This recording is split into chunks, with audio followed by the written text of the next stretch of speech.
मकोटो को जिंदा रखना है। जैसे ही वे देखते हैं कि मकोटो कितनी आसानी से एक बंदे को निपटा देता है, बाकी सब रुक जाते हैं जो देख रहे होते हैं डर के मारे। मकोटो के अति आत्मविश्वास स्टाइल को इग्नोर करते हुए एक और बेवकूफ तुरंत उस पर लपकता है।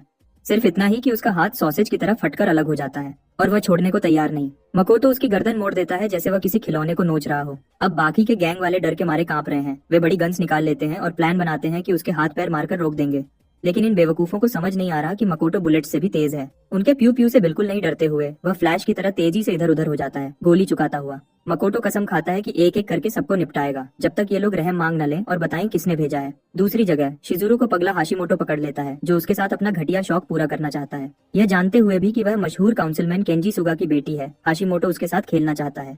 वह एक बार फिर उसकी पहचान कंफर्म करता है, मजे लेते हुए। जैसे ही शिजुरू तड़पना शुरू करती है, उसका फोन बज उठता है। हाशिमोटो उठाता है, मकोटो के बारे में अपडेट मांगता है। हैरानी होती है जब फोन पर मकोटो की आवाज आती है, बताते हुए कि उसके सारे बंदे खत्म हो चुके हैं। मौका देखकर हाशिमोटो शिजुरू को पकड़ने की बात करता है, जो मकोटो को और ज्यादा गुस्सा दिला देता है। मकोटो चेतावनी देता है कि उसे छोड़ दे, वरना बुरा अंजाम होगा, लेकिन पगला सिर्फ उसका मजाक उड़ाता है।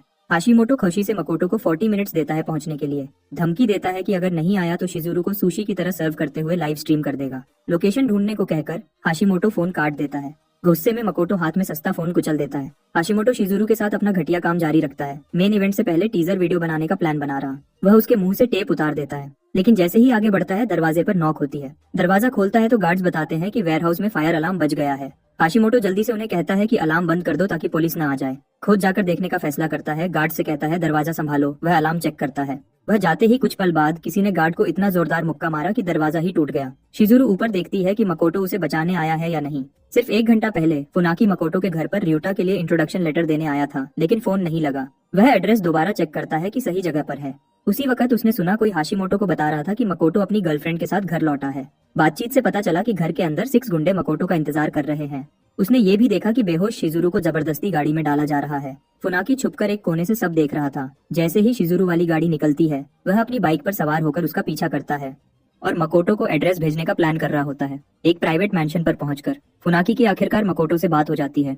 वह उसे बताता है कि शिजुरू को पकड़ लिया गया है और मैंशन का पता भी देता है। मकोटो हैरान हो जाता है और पूछता है कि फुनाकी को ये सब कैसे पता चला। कॉल से पहले वह एक गुंडे से पूछताछ कर रहा था। उसे इतना मारता कि मौत के किनारे तक ले जाता, फिर हीलिंग टैलिस्मैन से ठीक करता ताकि और टॉर्चर कर सके। टाइम वेस्ट न करते हुए मकोटो फुनाकी से कहता है कि शिजुरू को बचाने में मदद करो। रिक्वेस्ट करने के बाद वह कसम खाता है कि हाशिमोटो को खुद सबका सिखाएगा। ये रिक्वेस्ट ही थी जिसने फुनाकी को पहले फायर अलार्म बजवाने पर मजबूर किया ताकि हाशिमोटो रूम से बाहर निकले। वह इंतजार करता है हाशिमोटो के जाने का, फिर गार्ड्स के पास जाता है जो अपने घटिया बॉस की बुराई कर रहे थे। फुनाकी एक्वामैन की तरह उनकी तरफ चलता है, उनके सवालों को बिल्कुल इग्नोर करता हुआ। तभी उसने उन पर अटैक किया था। अटैक की ताकत से दरवाजा तोड़ दिया। शिजुरू, जो बेहोश सी लग रही थी, मकोटो का नाम लेती है, सोचकर कि वह उसे बचाने आया है, लेकिन ये तो सिर्फ फुनाकी था जो मकोटो की रिक्वेस्ट पर उसे बचाने आया था। फुनाकी उसे जैसे मुर्दा बाहर उठाता है और हाशिमोटो के वापस आने से पहले तेजी से वहां से निकल जाता है। वह पीछे के गार्डन में जाने वाले दरवाजे तक पहुंचता है जहां कार खड़ी है और आगे बढ़ता है, उम्मीद के साथ कि कोई पकड़ने से पहले निकल जाएंगे। जैसे ही वह हैंडल पकड़ता है, एक गोली उसकी जांघ फाड़ देती है। झटका लगने से वह शिजुरू को गोद में लिए जमीन पर गिर पड़ता है। दर्द में भी फुनाकी अपने हाथ से उसका सिर बचाता है जमीन पर लगने से। कुछ पल बाद हाशिमोटो अंदर आता है, अपने परफेक्ट शॉट का शान मारता हुआ। उसके बंदे भी हाँ में हाँ मिलाते हुए ताली बजाते हैं जैसे कठपुतलियां। फुनाकी का दिल जोर से धड़कता है, सोचता है कि ये लोग इतनी जल्दी कैसे वापस आ गए। अपना डर छुपाते हुए वह हाशिमोटो को पुराने दोस्त की तरह हेलो कहता है। हाशिमोटो हालात का मजा ले रहा है, जोर से हंसता है जब वह गद्दार को निपटने का सोचता है। बिना लड़े हार न मानने वाला फुनाकी खुद को संभालता है और सीधा चैलेंज कर देता है। इधर मैंशन के बाहर मकोटो हिसाब चुकता करने आता है उस पागल के साथ। गार्ड्स दरवाजे की तरफ दौड़ते हैं, हैरान कि कौन इतनी हिम्मत कर रहा है इतने सीधे आने की। मकोटो पूरे गुस्से में उनकी तरफ देखने की भी जहमत नहीं करता। वह आराम से दरवाजे को मुक्का मारकर तोड़ देता है जैसे सस्ता खिलौना हो कोई। गार्ड्स को हैरान हुआ छोड़कर वे सब एक साथ उस पर टूट पड़ते हैं, सोचते हैं कि नंबर से काम बन जाएगा। बदकिस्मती से उनके लिए मकोटो उन सबको आसानी से चीरता हुआ गुजर जाता है, उन्हें कचरे की तरह साइड में फेंकता हुआ। कुछ ही सेकंड्स में सहन बिल्कुल शांत हो जाता है। गिरे हुए गार्ड्स के बीच खड़ा मकोटो जोर से अपने आने के बारे में बताता है, पूरा मेन हीरो बनकर। मैंशन के अंदर फुनाकी का हाल इतना ठीक नहीं। काफी बंदे तो उसने गिरा दिए, लेकिन लगता है अब उसकी लिमिट आ गई है। अभी के अभी वह दिल ही दिल में सोच रहा है कि मकोटो की रिक्वेस्ट ठुकरा देता संकर से बचाने की। हाशिमोटो अभी भी खुद को दुनिया का बादशाह समझ रहा है। दावा करता है कि फुनाकी को सुशी बनाकर मकोटो को भेज देगा। अचानक उसका मूड खराब हो जाता है बड़े दरवाजे पर जोरदार मुक्का पड़ने से। मकोटो अंदर आता है, बोलता है कि हाशिमोटो को सबका सिखाने के लिए आया है। फुनाकी अब खुशी से 7वें आसमान पर है। मकोटो उसे हीलिंग टैलिस्मैन देता है ताकि वह फिर से ताकत पा सके। हाशिमोटो अपने आदमियों को ऑर्डर देता है कि मकोटो को तुरंत खत्म कर दो। मकोटो पीछे रुककर उनका मुकाबला करता है। फुनाकी शिजुरू को गोद में उठाता है और मिशन पूरा करने निकल जाता है। क्लाउड शैडो स्टेप यूज करके मकोटो बरसते गोलियों के बीच आसानी से निकल जाता है, एक एक करके बंदे निपटाता हुआ। इधर हाशिमोटो डर के मारे देख रहा है, सोच रहा है ये फ्लैश की तरह कब आया। समझ में आ जाता है कि शायद उसने मकोटो को कम आंका था। वह चुपके से वहां से खिसकने की कोशिश करता है, जैसे बिल्कुल बेकार डरपोक। आखिरकार हंगामे से बच निकलता है। हाशिमोटो डर के मारे चूहे की तरह भागता है, सोचता है कि लोग मकोटो जैसे ड्रैगन को कमजोर कचरा क्यों कहते थे। जल्दी से एक दरवाजे तक पहुंचता है और पासवर्ड डालने की कोशिश करता है, लेकिन डर के मारे हाथ कांप रहे हैं। अचानक कुछ बंदे की लाशें रूम में उड़कर आती हैं, मकोटो के आने का इशारा करते हुए। पहली बार इतनी बड़ी मारपीट देखने के बाद हाशिमोटो सच में डरा हुआ लग रहा है। हकलाते हुए मकोटो से कहता है, आराम से, काम डाउन। अपने उस्ताद का नाम लेकर धमकाने की कोशिश करता है, लेकिन कोई असर नहीं। हाशिमोटो अपने बंदों से अलग पूरा डरपोक है। बस मकोटो को देखकर ही लॉर्ड आइमा का नाम उगल देता है कि वह उसकी बॉस है। मकोटो को ये लॉर्ड आइमा कौन है कुछ पता नहीं, इसलिए वह गुस्से से देखता है, बोलने को कहता है। हाशिमोटो बताता है कि लॉर्ड आइमा आइमा फैमिली का वारिस है। कह रहा है कि ये आइमा मकोटो को टारगेट कर रहा है एक अफवाह की वजह से कि मकोटो ने सेत्सु के साथ खेला है, और बताता है कि लॉर्ड आइमा अमातानी फैमिली की लड़की से राजनीतिक शादी करना चाहता है, इसलिए मकोटो को पूरी तरह खत्म करना चाहते हैं ताकि फ्यूचर में परेशानी न हो। अपनी मेमोरी चेक करता है। मकोटो को असल मालिक की कोई याद नहीं कि वह अपनी फियांसे से चुपके मिला था। लगता है कोई उसे जानबूझकर फंसा रहा है। सब बताकर हाशिमोटो मकोटो को धमकाता है कि उसे छोड़ दे, वरना लॉर्ड आइमा जैसे ताकतवर आदमी से पंगा लेने का अंजाम भुगतेगा। ये सुनकर मकोटो सोचता है कि ये लॉर्ड आइमा भी शायद कल्टीवेटर ही होगा। इधर हाशिमोटो टूटे आशिक की तरह बकबक करता है, प्रॉमिस करता है कि छोड़ दे तो मदद करेगा। बदकिस्मती से मकोटो अपने वादे से कभी नहीं मुड़ता, इसलिए तुरंत उसके मुंह पर इतना जोरदार मुक्का मारता है कि उसकी ताकत से बंद दरवाजा ही टूट जाता है। रूम के अंदर उसे पागल के बंधी हुई कुछ लड़कियां मिलती हैं। मकोटो तुरंत उनकी जंजीरें तोड़ देता है और अपना चाकू जमीन पर गिरा देता है। जाने से पहले वह लड़कियों को कहता है कि हाशिमोटो के साथ जो मर्जी करना है कर लो। जैसे ही लड़कियां उसे घेर लेती हैं, हाशिमोटो पैसे देने की ऑफर करता है अगर वे उसे छोड़ दें, लेकिन इन लड़कियों को पैसों की कोई जरूरत नहीं। वे उसके घटिया कामों की वजह से नरक से गुजर चुकी है। खुशी और दर्द मिले आंसुओं के साथ वे उसे उसी नरक में भेजकर मजे लेती हैं जो उसने बनाया था। इतने में मकोटो बाहर फुनाकी के पास जाता है। वह शिजुरू पर हीलिंग टैलिस्मैन लगाता है, फिर फुनाकी को कहता है कि पुलिस आने से पहले निकल जाओ। उसने मैंशन आने से पहले ही पुलिस को कॉल किया था। वह प्लान बनाता है कि शिजुरू को पुलिस के हवाले कर सेव करके घर वापस जाएगा। फुनाकी उससे पूछता है कि आगे क्या प्लान है, और मकोटो बताता है कि आइमा और बाकी सबको चेक करेगा जो उसे टारगेट कर रहे हैं। वह बीच में रुक जाता है, सोचता है कि अगर और खोजेगा तो शायद ज्यादा लोग मिल जाएं इस पूरी घटना में। हाशिमोटो के पूरे ड्रामा के बाद मकोटो वापस अपने बोरिंग दिनों में आ जाता है, लेकिन मास्टरमाइंड का सोचकर अभी भी परेशान है। कुछ पुशअप्स करते हुए वह ठान लेता है कि अपराधी को जल्दी ढूंढकर कुचल देगा। जल्दी ही दरवाजे पर नॉक से उसकी ट्रेनिंग रुक जाती है और मकोटो दरवाजा खोलता है तो शिजुरू का मैसेंजर मिलता है। वह मकोटो को आमंत्रण देती है, साथ में मैसेज कि वह जैसे ही रेडी हो वह निकल जाएगी। मकोटो आमंत्रण कार्ड को हैरानी से देखता है, सोचता है इस मैसेज का मतलब क्या है। आदमी के जाने के बाद वह शिजुरू को कॉल करता है पूछने के लिए कि क्यों भेजा। वह बताती है कि आमंत्रण होशिसु फैमिली की तरफ से है। मकोटो अब कंफ्यूज्ड हो जाता है, पूछता है कि उनकी पार्टी में जाने की क्या जरूरत। शिजुरू बताती है कि होशिसु फैमिली शहर के सबसे बड़े फार्मास्यूटिकल ग्रुप को कंट्रोल करती है, इसलिए ब्यूटी पिल्स बेचने के लिए उनके करीब आना पड़ेगा। वह ये भी बताती है कि उसकी एक्स फियांसे सेत्सु भी पार्टी में आएगी। ये नई बात मकोटो की इंटरेस्ट को बहुत बढ़ा देती है। पार्टी के दिन मकोटो काफी स्मार्ट लगते हुए पहुंचता है। शिजुरू चुपके से उसका प्रवेश कराना दिखती है। एसी ग्रुप के जनरल मैनेजर और तारो केंगो ग्रुप के बोर्ड चेयरमैन। बताती है कि ये शहर के बिजनेस के बड़े आदमी हैं। बिजनेस की एबीसी भी न जानने वाला मकोटो सोचता है कि क्या ये लोग भी होशिसु फैमिली से करीब आने की कोशिश कर रहे हैं। शिजुरू को उसकी बात फनी लगती है, सोचती है कि ताकतवर फैमिली से होने के बावजूद इसे शहर के मशहूर ताकतवर आदमियों का भी नहीं पता। वह बताती है कि यहाँ ज्यादातर लोग अमतानी फैमिली के किसी रिलेटिव से भी रिश्ता बनाने को बेकरार हैं। शिजुरू के मुताबिक सब अमतानी फैमिली की यंग लेडी के आने का इंतजार कर रहे हैं। तभी होशिसु फैमिली की हेड नाना आती है, साथ में वह इंतजार की जा रही सेत्सु। मकोटो उस मशहूर एक्स फियांसे के आसपास स्पिरिचुअल एनर्जी महसूस कर सकता है। वह चुपके से उसे देख रहा है, सोच रहा है कि क्या ये भी कल्टीवेटर है। दिमाग में बहुत सारे ख्याल दौड़ने लगते हैं। सोचता है कि इस दुनिया में कोई खास कल्टीवेशन मेथड है जो अभी तक नहीं मिला। वो देखता है कि सेत्सु की स्पिरिचुअल एनर्जी खुल्लम खुल्ला दिखाई दे रही है। वह छुपाने की कोशिश भी नहीं कर रही, क्योंकि शायद वह आइमा को जानती हो। वह प्लान बनाता है कि बाद में उससे पूछेगा। फिर वह चुपचाप शिजुरू के पास खड़ा हो जाता है जब वह खुशी से नाना को हेलो कहती है। होशिसु फैमिली की हेड नाना उसकी मम्मी की सेहत के बारे में पूछती है। खुशी जाहिर करती है कि योको की तबीयत अब ठीक हो रही है। शिजुरू थैंक्स कहती है, बताती है कि मम्मी धीरे धीरे पुरानी वाली हो रही है। फिर वह नाना को जुयन पिल गिफ्ट करती है योको की तरफ से। शिजुरू समझाती है कि ये कंपनी का नया जवान करने वाला प्रोडक्ट है। नाना, जिसे पिल के बारे में पता था, एक्साइटेड होकर नाम चिल्लाती है। पास खड़े गेस्ट्स हैरानी से बातें करने लगते हैं, पिल की बहुत ज्यादा कीमत पर डिस्कस करते हुए। सेत्सु तुरंत बॉक्स की तरफ क्यूरियस नजरें डालती है। नाना पिल को देखती है, हाई लेवल स्पिरिट पिल कहकर तारीफ करती है। पिल बनाने वाले की वाह वाह करती है और देखकर नोट करती है कि इसमें कोई सील्स नहीं, इसलिए शिजुरू से पूछती है कि बनाने वाला कौन है। शिजुरू तुरंत मकोटो को इंट्रोड्यूस करती है पिल रिफाइनर और अपने बिजनेस पार्टनर के रूप में। मकोटो का परिचय देने पर नाना और सेत्सु दोनों हैरान हो जाती हैं। नाना खुशी से बताती है कि वह उसे बचपन में गोद में उठाती थी, उसके स्किल्स की तारीफ करती है और यामोरी क्लैन को गाली देती है कि इतना टैलेंटेड लड़के को छोड़ दिया। सेत्सु तुरंत अपनी आंट को रोकती है बात करने से, सख्त लहजे में समझाती है कि ऐसी स्किल शरीफ फैमिली के लिए बेकार है, सिर्फ कल्टीवेशन लेवल के काम की है। सेत्सु और आगे बढ़ती है, कहती है कि अगर मकोटो में कोई अच्छी कल्टीवेशन होती तो अमातानी फैमिली में जगह मिल जाती। ये सब सुनकर मकोटो को फाइनली समझ आता है कि इस दुनिया के शरीफ फैमिलीज ने कल्टीवेशन का पता कर लिया है, फिर भी लुई कॉन्टिनेंट के मुकाबले ये कचरा है। सेत्सु के बकबक खत्म होने के बाद मकोटो को बेकार कहकर छेड़ते हुए नाना अभी भी कन्विंस नहीं। वह मानती है कि मकोटो ने जुयन पिल्स बनाकर यादगार काम किया है। फिर उससे पूछती है कि पिल रिफाइनमेंट किस मास्टर ने सिखाया। मकोटो एक पल सोचता है और उसका दिमाग पिछली जिंदगी के किसी इंसान पर चला जाता है। कोई और ऑप्शन न होने से वह जवाब देता है कि कोई मास्टर नहीं। मकोटो बताता है कि पिल रिफाइनमेंट सिर्फ हॉबी के तौर पर शुरू किया, जब वह कुछ इंपॉर्टेंट पूछने वाला होता है। कोई जुबान लड़ाने वाला मोर की तरह घूमता हुआ अंदर आता है, नाना को हैप्पी बर्थडे विश करता है। सब मेहमान उसे अजीब नजरों से देखते हैं। कोई बताता है कि ये बंदा जो अम्मा है, अम्मा फैमिली का वारिस। मकोटो को डर सा लगता है जब वह अपने मशहूर दुश्मन से सामने आता है। खुद को बड़ा राइचस समझते हुए लॉर्ड आइमा नाना से हेलो करता है। उसकी नजर जल्दी शिजुरू पर पड़ती है और नाना उसे शिजुरू से मिलाती है। साइड से देखकर मकोटो लॉर्ड आइमा की लालची आंखें नोटिस करता है, बिल्कुल शिजुरू को घूर रहा है। लॉर्ड आइमा शिजुरू से मिलता है और एक जेंटलमैन बनकर हाथ आगे बढ़ाता है हैंडशेक के लिए। पूरे सीन से परेशान मकोटो जल्दी उसका हाथ पकड़ लेता है, कहता है कि ताकतवर फैमिली के मशहूर वारिस के बारे में बहुत सुना है। लॉर्ड आइमा पूछता है कि ये कौन है।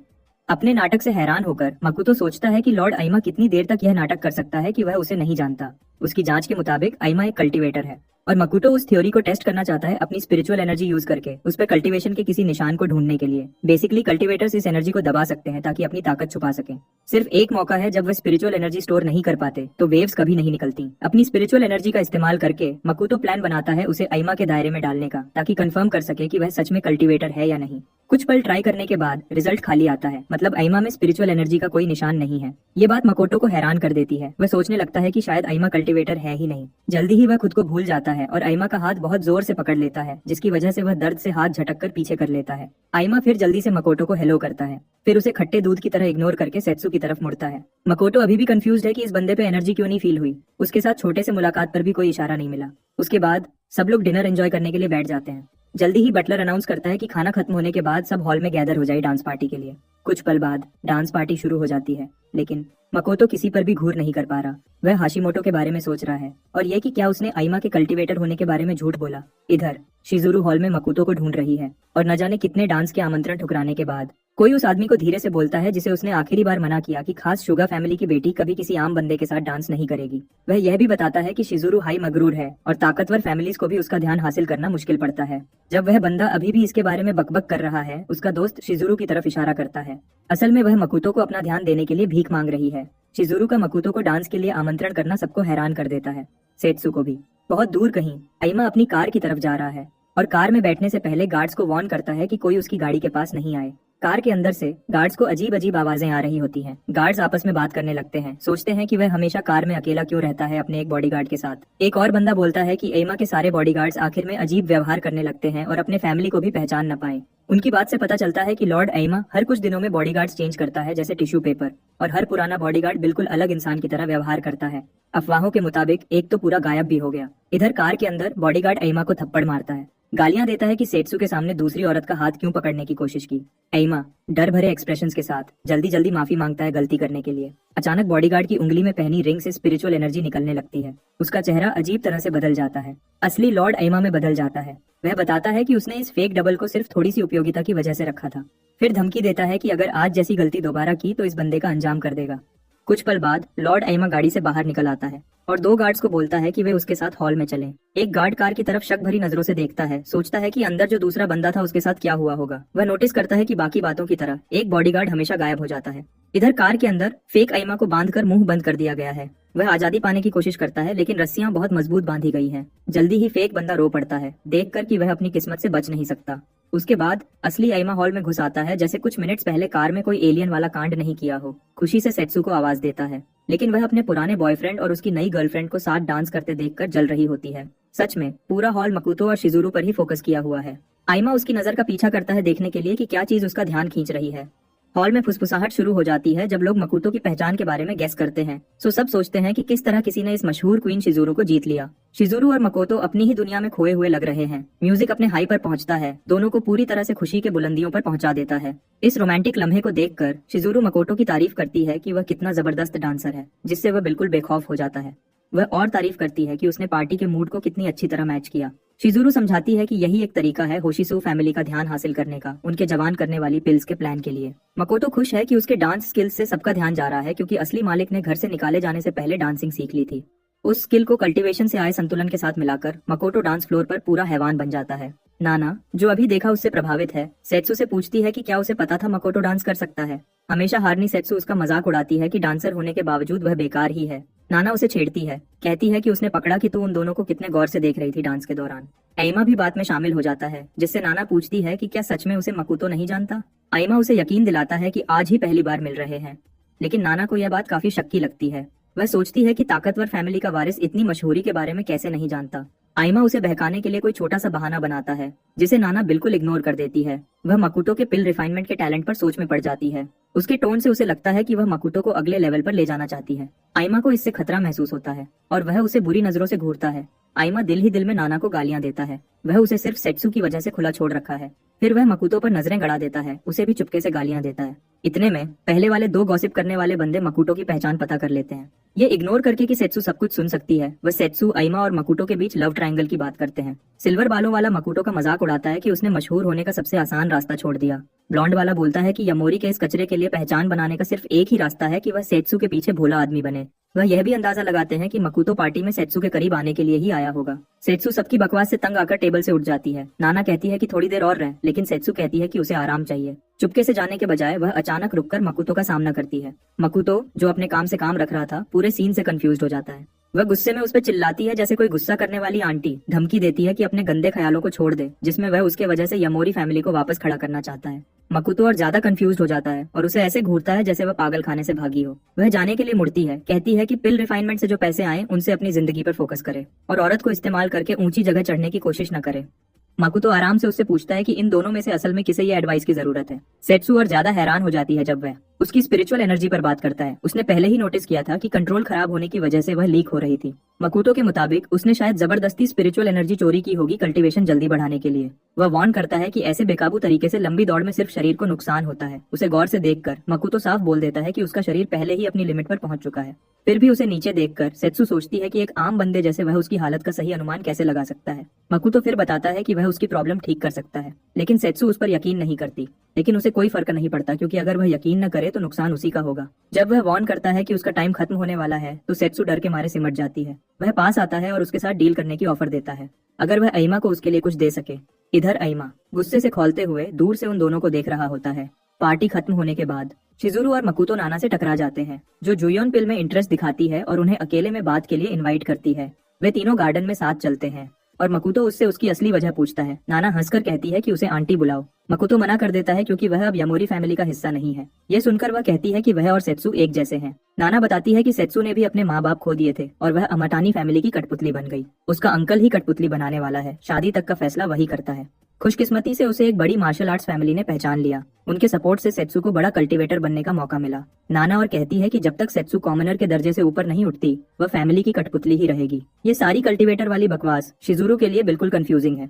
दूसरी तरफ मकुतो समझ जाता है कि कॉमनर के दर्जे से ऊपर उठने का मतलब थर्ड स्टेज ऑफ कल्टीवेशन में जाना है। कल्टीवेटर की दुनिया में सेकंड और थर्ड स्टेज के बीच बहुत बड़ा गैप होता है, मतलब थर्ड स्टेज में जाना बहुत मुश्किल है। मकुतो सोचता है कि इसलिए ही सेत्सू ने कल्टीवेशन जल्दी बढ़ाने के लिए इतने खतरनाक तरीके अपनाए होंगे। वह हैरान होता है कि नाना उसे यह सब बताई क्यों रही है। नाना उदास होकर बताती है कि वह सेत्सू की हालत ठीक करने की कोशिश कर रही थी, लेकिन कोई दवा काम नहीं कर रही। वह और बताती है कि मकुतो की जुयन पिल्स देखकर उसे नई उम्मीद जगी। शिजुरू को यकीन नहीं होता कि खास मेडिसिन एसोसिएशन की प्रेसिडेंट असली डॉक्टर से ज्यादा मकुतो पर भरोसा कर रही है। मकुतो चुपके से नाना की बातों और बड़े कल्टीवेशन वाले हंगामे पर सोच में पड़ जाता है। वह यह भी नोटिस करता है कि लुई कॉन्टिनेंट के मुकाबले यहाँ की कल्टीवेशन टेक्निक्स बहुत सड़ी हुई है। उसे वाकईत में लाते हुए नाना कहती है कि वह जुयोन पिल में भी इंटरेस्टेड है। शिजुरू बहुत एक्साइटेड हो जाती है क्योंकि होशिसु फैमिली के सपोर्ट से उनका प्रॉफिट स्काई हाई हो जाएगा। नाना उसके साथ मजाक करती है, कहती है कि उसे तो सिर्फ पैसे पसंद है। थोड़ी देर मजाक करने के बाद वह दोनों से रिक्वेस्ट करती है कि सेत्सू की मदद करें। वह मकुतो को बताती है कि एंगेजमेंट टूटने के बाद सेत्सू ने बगावत करने की कोशिश की थी। माकुतो यह खबर सुनकर दंग रह जाता है। तभी आइमा पहुंच जाता है नाना को सलाम करने और जाने से पहले वह मकुतो की तरफ हाथ बढ़ाता है हैंडशेक के लिए। उम्मीद करता है कि कभी फिर मिलेंगे। मकुतो उसका हाथ पकड़कर वापस हैंडशेक करता है। हाथ मिलते ही उसे आइमा से स्पिरिचुअल एनर्जी निकलती महसूस होती है। मकुतो को यह अजीब लगता है क्योंकि पहली मुलाकात में उसे कुछ भी फील नहीं हुआ था। हैंडशेक के बाद आइमा अपनी कार की तरफ जाता है और एक गार्ड उसे बताता है कि सेट्सू ने उसके लिए एक गिफ्ट छोड़ा है। आइमा यह सुनकर खुश हो जाता है। जल्दी से बॉक्स खोलता है और अंदर ओरिगामी बटरफ्लाई देखता है, जिससे वह कंफ्यूज्ड हो जाता है। इसका मतलब समझ न पाने पर वह उसे फेक आइमा की तरफ फेंक देता है और वार्न करता है कि बिना इजाजत के न खोले। मकुतो से मुलाकात को याद करके आइमा अभी भी उसे वही कमजोर कचरा समझता है। फिर वह स्पिरिट लिक्विड रिंग को दोबारा घुमाता है और नाना और मकुतो पर जंग का ऐलान करता है। रिंग से एनर्जी चमकने लगती है, जो उसे मकुतो की बिल्कुल सेम शक्ल दे देता है। वह बुरी तरह मुस्कुराता है और कहता है कि सेट्सू का इस्तेमाल करके मकुतो और नाना को तबाह कर देगा। फेक आइमा डर के मारे कांप जाता है और उनमें से किसी को यह भी नहीं पता कि ओरिगामी चमक रही है। एक ऊंची बिल्डिंग के ऊपर मकुतो अपने हाथ में चमकती हुई ओरिगामी बटरफ्लाई की कॉपी दिखाता है। वह खुशी से मुस्कुराता है और वादा करता है कि जल्दी ही आइमा से फिर मिलेगा। पता चलता है कि वह बटरफ्लाई ओरिगामी असल में ट्रैकिंग टैलिस्मैन है और अभी मकुतो उसे आइमा की लोकेशन ट्रैक करने के लिए यूज कर रहा है। टैलिस्मैन एक बिल्डिंग के बाहर रुक जाता है, मतलब टारगेट मिल गया, जो कंफर्म करता है कि यह बिल्डिंग आइमा फैमिली की ही है। वह तुरंत